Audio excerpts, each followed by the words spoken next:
Hey guys, what's up? I'm standing outside here of the 4DX Studios theater viewing experience. I just finished up Sky Mission Fast 7.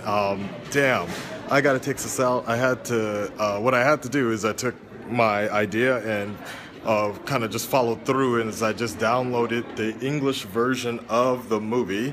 As you can see over here, it says that it's Japanese. It's 2D, but it's gonna be in Japanese.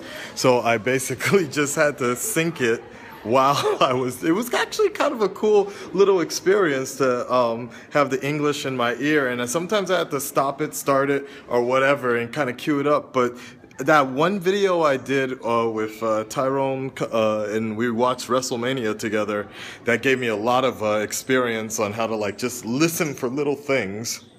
And then, of course, just syncing up videos in general, doing the reaction. Yo, let's talk about this movie. My goddamn neck hurts, and it's from the 4DX experience. Let's just get into the movie itself, though. The movie, I know I probably would not have enjoyed this movie if I had watched this, rented it, or whatever the case. It was still, don't get me wrong, it was still a good movie, but there was definitely a suspension of belief that you really have to, or a suspension of disbelief, whatever, that you have to really extend for this type of movie. But that's the way these movies have always been with Fast and Furious. A lot of the spoilers and such, people should not have died in this movie. Some people should have died, and it's crazy sometimes because when you see certain dudes die, like for example, the whole tipping point of this movie is Han dying, right? Why do I have this in my ear? Han dying, but you see other fools, and that was from a simple car accident, right, or whatever. I don't remember how he died, but it seems pretty simple.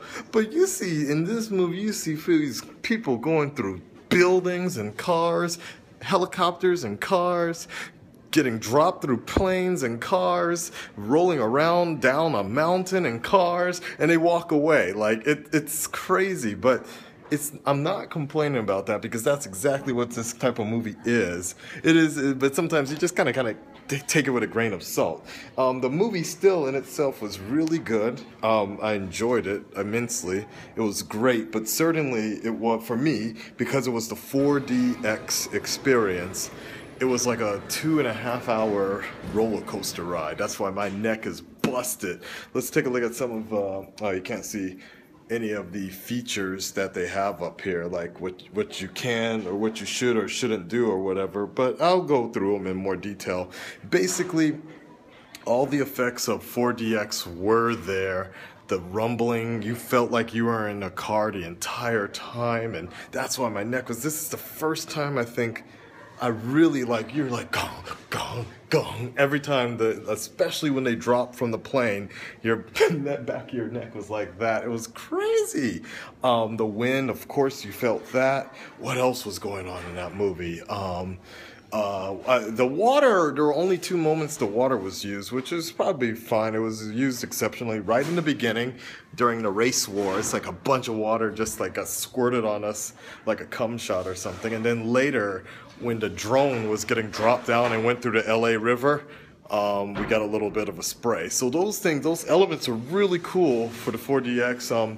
Even the red lights actually were used this time around when Jason Stamos was going through the office and they were breaking through things. Red lights were being flashed, and anything else significant other than that? You're just the one thing I will put into is that the fight scene, this was probably the best use of 4DX everywhere because it was non-stop effects being used. And even though sometimes you would be in the car scenes, especially when it came down to The Rock and Jason Stamos fighting, or Vin Diesel and Jason Stamos fighting, you were getting hit back and forth you could feel like you were. It was probably the best integration of the 4DX effect with fighting. That's the thing. Basically, I felt like every time I saw one of them get a body blow to the back, I felt it in the back, or they got tripped, so on and so forth. And that was really cool. There's also one thing I was going to show you. We have special speakers right here, right? And this was actually pretty cool. There's little air jets as well. So every time there was a bullet, it was like, phew, phew, phew, phew, one, that was pretty cool. So there you guys go. That was pretty much my 4DX review of Sky Mission, or Fast 7 as you would want to call it. Definitely touching scene at the end with Paul Walker. You know, well, you guys have already seen many people already talk about this, so you know, there's not much more I can say.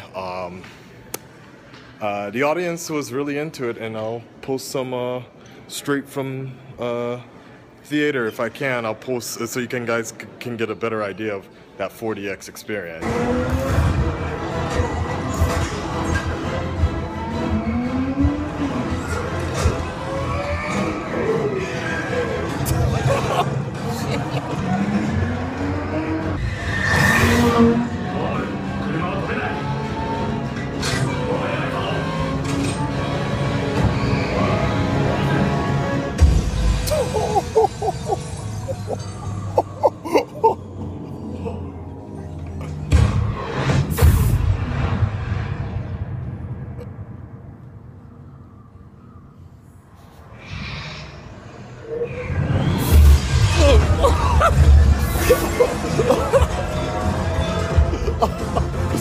Ow. It's alright. I definitely recommend the movie. For me, it probably would have been a rental if I didn't do the 4DX, but I already knew that it was going to be pretty up there as a good movie to watch. So, there you go. And I guess the next movie, if not Jurassic Park, I'm looking right now, Jurassic World comes out August 8th over here, August 7th, but I think before that, guys, it's gonna be this one, Shingeki no Kyojin. Check you guys later. Peace. I'm always picking up after you boys. We can tear them apart. From the inside.